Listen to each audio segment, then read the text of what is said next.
Assalamualaikum warahmatullahi wabarakatuh. Sobahal khair, kaifa halukum jami'an? Semoga kalian semua selalu dalam lindungan Allah Subhanahu wa taala. Bertemu lagi dengan Bu Sifa pada mata pelajaran Bahasa Arab. Sebelum kita memulai pelajaran, marilah sama-sama kita membaca basmalah. Bismillahirrahmanirrahim. Baiklah anak-anak, pada minggu yang lalu kita sudah belajar mengenai fi'il madi, ya, baik pengertiannya dan ciri-cirinya. Nah, sekarang kita akan belajar tentang at-tarkib atau susunan tata bahasa, ya. Nah, di sini kita akan belajar tentang bagaimana cara membuat kalimat tanya dan juga jawabannya. Disimak ya videonya.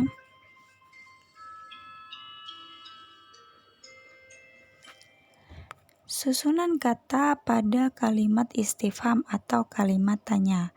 Yang pertama, kalau kita ingin membuat kalimat istifham atau kalimat tanya, urutannya yang pertama adalah al-istifham, yaitu kata tanya.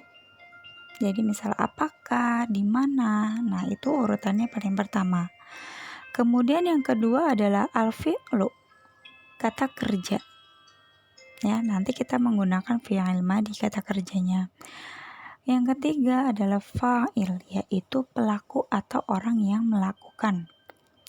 Dan yang keempat yaitu maf'ul bih atau objeknya. Ya. Baru kemudian al-ijabatan yaitu jawaban.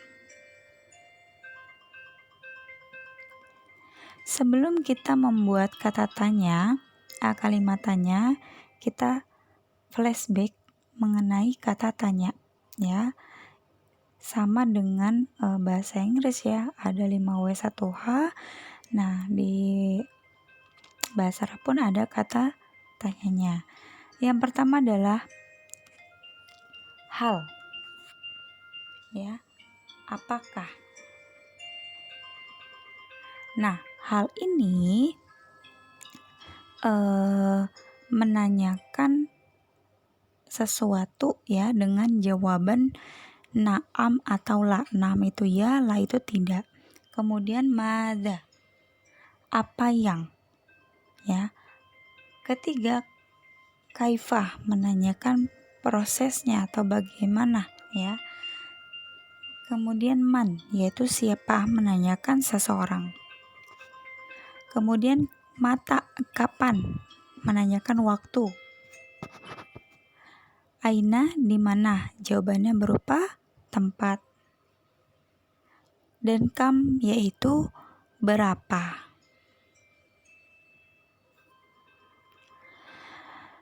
Nah, domir yang perlu diingat ya dalam membuat pertanyaan dan jawaban. Jadi setiap pertanyaan maka jawabannya domira pun berbeda. Contoh misalnya anta. Misalnya pertanyaannya menggunakan domir anta. Kamu, ya, maka nanti jawabannya diganti domirnya menjadi ana. Contoh misalnya, apakah kamu menonton? Ya, saya menonton. Berarti bukan kamu lagi jawabannya, tapi saya. Ya. Kemudian anti, yaitu kamu untuk perempuan. Itu juga sama, jawabannya menggunakan domir anak. Ya, atau di ciri fi'il madinya adalah tu di belakangnya. Jadi misalnya ti, harokat ti, kata beti. Pertanyaannya, maka jawabannya kata betu. Seperti itu ya. Kemudian huwa, kalau pertanyaannya huwa maka jawabannya juga huwa atau kata dasarnya ya, asli tidak ditambahkan. Kemudian jika pertanyaannya menggunakan domir hiya atau kata kerjanya ada tak mati di belakangnya, maka ketika menjawab ya sama dengan pertanyaan. yaitu menggunakan domir hiya juga, atau cirinya adalah tak mati di belakang kata kerja ya. Jadi yang berbeda hanya pertanyaannya menggunakan anta atau kamu ya, atau anti, maka jawabannya adalah saya. Kemudian contoh pertanyaannya. Nah, di sini ada strukturnya di atas, ada al-istifham, kemudian al-fi'lu dan fa'il ya, baru maf'ul bih. Yang pertama al-istifhamnya kita menggunakan hal, yaitu apakah. Baru fi'ilnya qoro'a asalnya ya, tapi karena menanyakan kamu jadi tak, tambahin tak di depannya.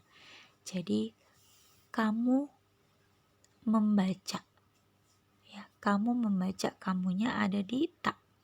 Baru maf'ul bih, apa yang dibaca, yaitu ad-darsa, buku pelajaran. Maka cara menjawabnya adalah, karena pertanyaannya hal, jawabannya antara la dan na'am. Kalau na'am jawabannya sama ya, pertanyaan dan jawaban. Na'am ya, qara'tu. Nah, lihat di sini berubah domirnya jadi anak, karena pertanyaannya kamu, maka jawabannya saya. Jadi harokatnya tak berganti menjadi tu ya, artinya saya membaca. Adarsa yaitu pelajaran.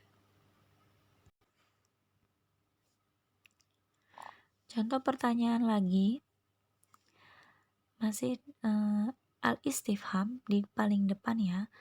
Hal yaitu apakah. Qara'ta yaitu kamu membaca ya.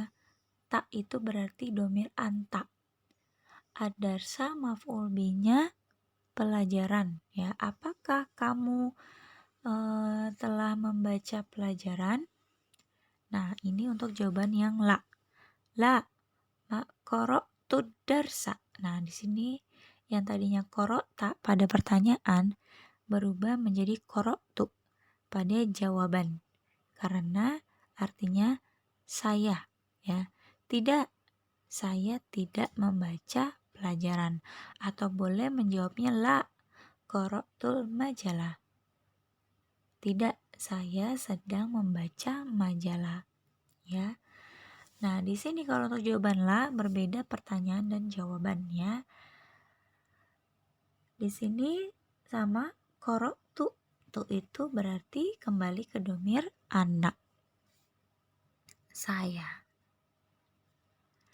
Nah, untuk mengubah kata kerja berdasarkan domirnya ya. Contoh misalnya Ahmad.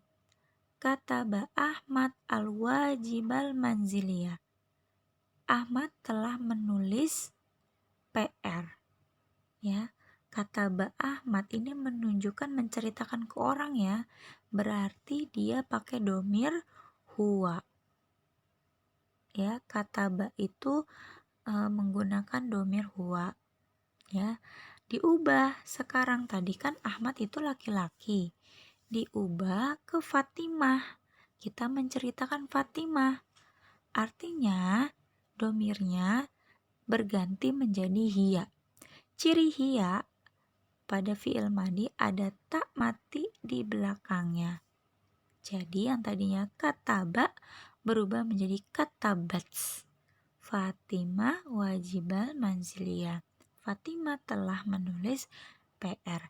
Jadi gitu ya, hanya tinggal ditambahkan tak mati di belakangnya. Kataba untuk laki-laki jadi katabats untuk perempuan.